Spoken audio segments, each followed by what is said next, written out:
rasa adil. Iya.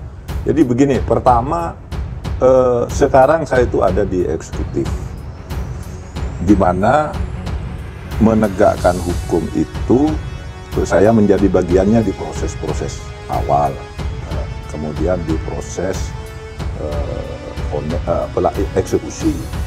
Tapi proses peradilannya saya akan tidak ikut. Saya dulu memang selalu mengatakan begini, hukum itu belum tentu adil. Hukum itu pedoman-pedoman yang sifatnya abstrak, sedangkan keadilan itu konkretnya. Oleh sebab itu sering sekali hukum yang berupa pedoman itu tidak adil.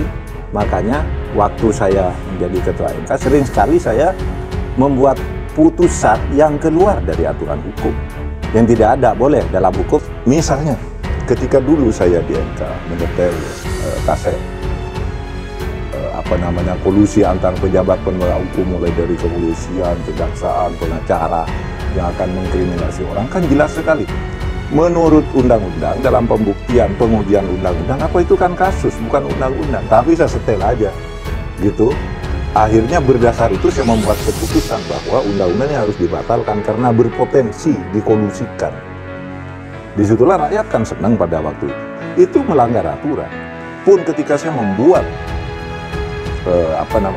pilkada harus diulang, di undang-undang nggak boleh. Yang boleh ngulang pilkada itu hanya KPU. Kita buat putusan, saya melanggar undang-undang karena hukumnya tidak adil. Oleh sebab itu saya selalu katakan, mari kita bangun keadilan, karena hukum itu alat untuk menegakkan keadilan. Kalau hukumnya tidak adil, hukum dalam arti abstrak itu, kita buat putusan. Jaksa juga harus kreatif, polisi juga harus kreatif untuk itu, gitu. Nah, kalau ikut hukum semata-mata dalam arti formal itu bisa dimain-mainkan, Mas Peter. Anda bisa pakai pasal ini, Pak Mahfud bebas. Kalau pakai pasal ini, itu dihukum.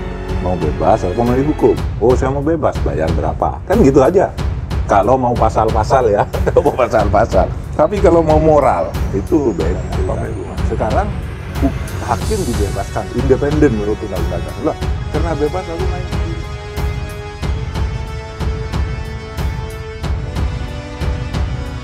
Perlindungan hukum, sosial, politik, dan ekonomi untuk rakyat harus terus berkuat. Pemenuhan hak sipil dan praktek demokrasi, hak politik perempuan, dan kelompok marginal harus terus kita jamin. Hukum harus ditegakkan seadil-adilnya tanpa pandang bulu. Keamanan, ketertiban sosial, dan stabilitas politik adalah kunci. Rasa aman dan rasa keadilan harus dijamin oleh negara, khususnya oleh aparat hukum dan lembaga-lembaga peradilan. Dan juga dengan pemberantasan korupsi terus menjadi prioritas utama. Untuk itu, Polri, Kejaksaan, dan KPK terus bergerak. Korupsi besar di Jiwasraya, Asabri, dan Garuda berhasil dibongkar dan pembenahan total telah dimulai. Penyelamatan aset negara yang tertunda seperti kasus BLBI terus dikejar dan sudah menunjukkan hasil.